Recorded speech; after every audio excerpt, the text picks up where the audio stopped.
வணக்கம். நான் Benjamin, ஃபார்மகனோட founder. தென்னை மரத்துக்கு ஒரு நாளைக்கு எத்தனை லிட்டர் தண்ணி ஊத்தணும்? இது வந்து ஒரு மில்லியன் டாலர் கொஸ்டின். நெறைய தென்னை விவசாயிகள் பார்த்தீங்கன்னா, இத பத்தி பெருசா டிபேட் பண்ணுவாங்க. இப்படி ஒரு சப்ஜெக்ட் வந்து ஏன் வந்தது அப்படின்னா, தொழில்நுட்பம் வளர்ச்சி இல்லாத காலத்தில அந்த தென்னை மரத்த வந்து நெறைய செலவு பண்ணி நடுறாங்க. நடும்போது இவ்வளோ தண்ணி ஊத்துனா கரெக்ட்டா இருக்கும் அப்படின்ற ஒரு புரிதல் அவங்களுக்கு வருது. அத பேஸ் பண்ணி ஃபாலோ பண்ணிட்டு இருக்காங்க. அதுவும் ஒரு ஒரு ஊருக்கு போனீங்கன்னா, ஒரு ஒரு மாரி சொல்லுவாங்க. இப்போ பொள்ளாச்சியில சொல்ற நம்பரும், மதுரை பக்கத்தில இருக்கிற விவசாயிகள் சொல்லக்கூடிய நம்பர் ஆஃப் லிட்டர்ஸும், திருநெல்வேலியில இருக்கிறவங்க சொல்றது வித்தியாசமா இருக்கும். ஏன் இந்த வித்தியாசம்? உண்மையிலேயே வந்து இந்த நம்பர் ஆஃப் லிட்டர்ஸ் அப்படிங்கிறது ஒரு சென்சிபிள் கால்குலேஷனா? இல்ல அதுக்கு ஏதாவது சயின்டிஃபிக் அப்ரோச் இருக்குதா? அத பத்தி இன்னும் கொஞ்சம் டீட்டெயில்டா பார்க்கலாம். இப்போ ஒரு செடி எடுத்துக்கிட்டீங்கன்னா, அது தண்ணி உரியுதுன்னு நம்ம சொல்றோம். என்ன ரேட்ல அது தண்ணி உரியும் அப்படின்னா, அந்த செடியோடைய இலைகள் ஃபோட்டோசிந்தசிஸ் நடக்கும்போது, டிரான்ஸ்பிரேஷன் அப்படிங்கிற ஒரு ப்ராசஸ் இருக்குது. செடியில இருக்கக்கூடிய ஈரப்பதம் சூரிய வெளிச்சத்தினால செடியிலேருந்து எஸ்கேப் ஆகுது. இந்த எஸ்கேப் ஆகக்கூடிய ரேஷியோ என்னவோ, கிட்டத்தட்ட அதே ரேஷியோல தான் பிளான்ட் வந்து நிலத்திலேருந்து தண்ணிய உரியும். அப்ப அதுக்கு வந்து கொஞ்சம் தண்ணி தேவைப்படுது.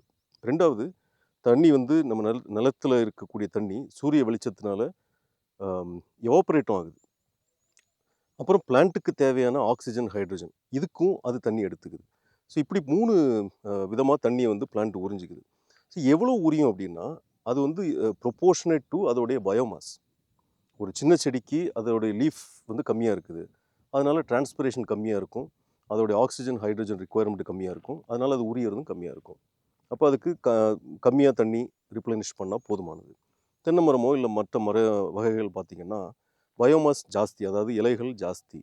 அப்ப அது டிரான்ஸ்பிரேஷன் ஜாஸ்தி. அதோடைய ஆக்ஸிஜன், ஹைட்ரஜன் ரிக்வயர்மென்ட் ஜாஸ்தி. அதனால அது எடுக்கக்கூடிய தண்ணியும் அதிகமா இருக்கும். அப்ப அதுக்கு நெறைய ரிப்ளெனிஷ் பண்ண வேண்டியிருக்கும். இப்ப இந்த வேலைய நம்ம பழைய மெத்தட்ல வந்து இத்தனை லிட்டர் பெர் ட்ரீ பெர் டேன்னு நம்ம கால்குலேட் பண்றது சிறந்ததா? இல்ல எவ்வளோ தண்ணி பயன்படுத்தப்பட்டிருக்கிறது, இல்ல எவாப்பரேட் ஆயிருக்குது அப்படிங்கிறத நம்ம ஆக்சுவலாவே கால்குலேட் பண்ணிட்டு, இன்னும் நெக்ஸ்ட் ஒரு நாளைக்கு வந்து எவ்வளோ தண்ணி தேவைப்படும் அப்படிங்கிற கால்குலேஷன வந்து ஆர்ட்டிஃபிஷியல் இன்டெலிஜென்ஸ் மூலமா அ அசஸ் பண்ணி, அது மூலமா அப்ளை பண்றது பெட்டரா அப்படின்னு பார்த்தா, கண்டிப்பா எவ்வளோ யூசேஜ் ஆயிருக்குதோ, அத ரிப்ளெனிஷ் பண்றதுக்கு நம்ம இரிகேட் பண்றது தான் உத்தமம்.